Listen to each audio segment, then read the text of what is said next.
Okay, so what's going on, guys? I'm here with Driven Tech Reviews and welcome back to another video. So today I'm going to be showing you guys how to change out the mirror caps on the E39. So this is applicable for most of the models.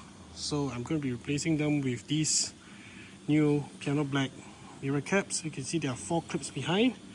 All you need is actually a plastic pry tool, something like what I have here, and then we will just pry it open. So you do not have to remove much except for the mirror covers itself. So what you're going to do is you're going to insert your plastic pry tool into this groove and just pry it open, go around, including the bottom.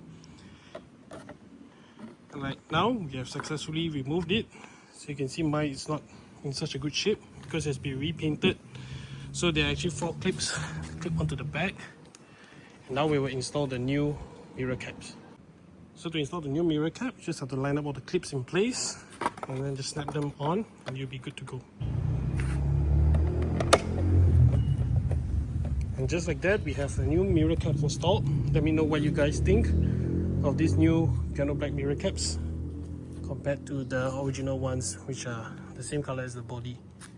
So thanks guys for watching. Hope you guys like this video. If you did like it, do give it a thumbs up, subscribe to his channel for more content just like this one, and I'll catch you guys in the next video.